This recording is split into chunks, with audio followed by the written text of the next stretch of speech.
বন্ধুরা, আমরা কিন্তু এই ভরা গরমে কিন্তু আমরা কিন্তু দুশ্চিন্তায় থাকি যে কি খাওয়ালে আমাদের পরিবারের ভালো হবে বা আমাদের মুখের রুচিটাও থাকবে।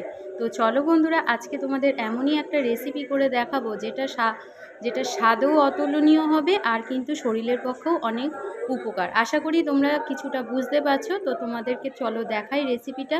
আর তোমরা পাই টু পাই ফলো করলে কিন্তু তোমরা কিন্তু এমন একটা সুন্দর রেসিপি কিন্তু রেডি করে নিতে পারবে, যেটা দুপুরে বা ব্রেকফাস্টে সকালে বাচ্চাদেরকেও তোমরা ভাতের সাথে খাওয়াতে পারো বা দুপুরেও খেতে পারো, আর রুটির সাথেও কিন্তু ভালো লাগবে।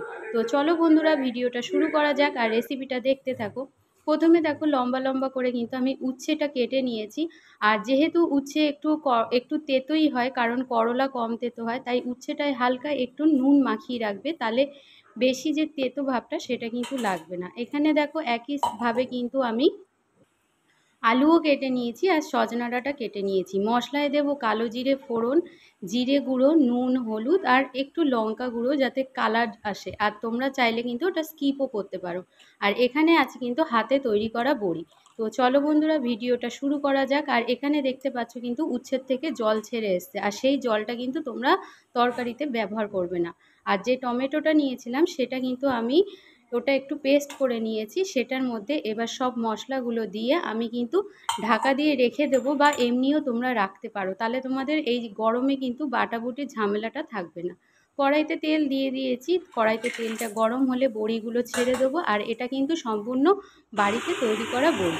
তো দেখতে পাচ্ছ বড়িটা তো ভাজা হয়ে গেছে। এবার আমি কড়াইতে কালো জিরে ফোড়ন দিয়ে কিন্তু আমি উচ্ছেটা ভেজে নেব। তোমরা চাইলে কিন্তু আগে সবজিটাও ভেজে নিতে পারো, তারপরে কালো জিরে ফোড়ন দিয়ে মশলা কষাতে পারো। কিন্তু আমার মনে হয় এই গরমে যত তাড়াতাড়ি রান্নাঘর থেকে ছুটি পাওয়া যায় সেটাই আমাদের পক্ষে মঙ্গল, অন্তত আমাদের হাউসওয়াইফদের ক্ষেত্রে। তাই জন্য আমি একেবারে কালো জিরে দিয়ে দিলাম। তার মধ্যে উচ্ছেটা সরু সরু করে যেহেতু কেটে নিয়েছি, এটা কিন্তু অতি সহজেই কিন্তু ভাজা হয়ে যাবে। তোমরা কিন্তু বেশি মোটা করে কেটো না, যেহেতু বাচ্চাদেরও খাওয়াবে, তাহলে কিন্তু তারা একটুখানি নাক চেঁচাতে পারে, তাই জন্যই তোমাদেরকে বললাম। তো দেখতে পাচ্ছ উচ্ছেটা কিন্তু লাল লাল করে হালকা হালকা ভাজা হয়ে গেছে। এরপর কিন্তু আমি এর মধ্যে যে বাকি সবজিটা আছে, মানে আলু আর সজনা ডাঁটা, সেটাও কিন্তু আমি দিয়ে দেবো। তোমরা যদি সজনা ডাঁটা না দিতে চাও তাতেও কোনো অসুবিধা নেই, কিন্তু দিতে পারো, কারণ এটা কিন্তু টেস্ট কিন্তু আরও দ্বিগুণ হয়ে যাবে। আর এই গরমে কিন্তু সজনা ডাঁটা, তেঁতো, টক এইসব খাওয়া কিন্তু শরীরের পক্ষে খুব উপকার। তো এটা আমি একটু ঢেকে ঢেকে ভেজে নেবো, যাতে এটাও একটু হালকা হালকা ভাজা হয়ে যায়। তারপরে কিন্তু আমি কী করছি সেটা তোমাদেরকে আমি দেখাচ্ছি। তো দেখতে পাচ্ছ ঢাকা দিয়ে দিয়েছি। তো দেখো আমার কিন্তু সজনা ডাঁটা, আলু, উচ্ছে সব কিছুই ভাজা ভাজা হয়ে গেছে। আর এরপর আমি কিন্তু এর মধ্যে দিয়ে দেবো যে মশলাটা আমি রেডি করে রেখেছিলাম, সেই মশলাটা আমি দিয়ে দেবো।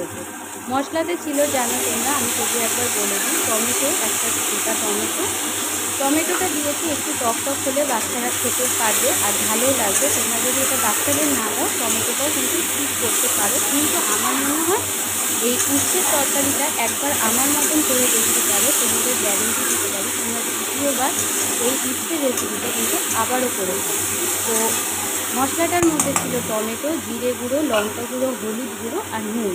এটা দিয়ে আমি কিন্তু কম আঁচ করে প্রথমে আমি 2 মিনিট, একদম বেশি আছে, একটু কষিয়ে নেব। তারপরে কিন্তু একদম কম আঁচ করে কিন্তু আমি মশলাটা কষাবো। মশলাটা কষিয়ে নিলে কিন্তু দেখবে একটা সুন্দর একটা দেখতে এসেছে আর তেলও ছেড়ে দিয়েছে।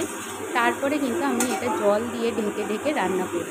তো চলো বন্ধুরা, ভিডিওটা দেখো, আশা করি তোমাদের ভালো লাগবে। আর এই গরমের মধ্যে কিন্তু অবশ্যই তোমরা সাবধানে থেকো, বেশি করে জল খেও। আর ফ্রিজের জলটা খেও না, অন্তত একটা মাটির কুঁড়ো বা কোনোভাবে জল বোতলে ভিজিয়ে রেখে দিও, যেখানটা কিন্তু ঠান্ডা থাকে, কারণ এই গরমে কিন্তু ফ্রিজের জল খাওয়াও আমাদের শরীরের পক্ষে ক্ষতিকারক। তো দেখতে পাচ্ছ এটা কিন্তু আমাদের কষা হয়ে গেছে। এর মধ্যে আমি এবার জল দিয়ে দেবো। জলটা দিয়ে কিছুক্ষণ ফুটিয়ে বড়ি দিয়ে নামিয়ে নিলেই হয়ে যাবে কিন্তু গরমের মধ্যে একটা সুন্দর একটা খাবার, আর যেটা কিন্তু সবাই এই গরমে খেতে চাইবে। মাছ মাংস কিন্তু কারোরই ভাল লাগে না, কিন্তু হ্যাঁ, মাছ সেভাবে রান্না করলেও এর মধ্যে তোমরা মাছ ভেজেও দিতে পারো, কিন্তু তাতেও কিন্তু দারুণ হবে। যেহেতু ছোট ছোট মাছ ভেজে দিও, একদম বড় মাছ তো অবশ্যই ভালো লাগবে না। তো বন্ধুরা, রেসিপিটা কেমন লাগলো অবশ্যই কমেন্ট করে জানিও। আর কে কে আমার এই রেসিপিটা ট্রাই করলে সেটাও কিন্তু বলো, আমার অবশ্যই ভালো লাগবে। তো চলো বন্ধুরা, আজকের মতন টাটা, বাই বাই। সবাই সুস্থ থেকো, ভালো থেকো। আর এই গরমে কিন্তু বেশি করে কিন্তু তরল জাতীয় জিনিস খেও, যাতে তোমাদের শরীরে কিন্তু ডিহাইড্রেটটা বজায় থাকে। তো চলো, টাটা, বাই বাই।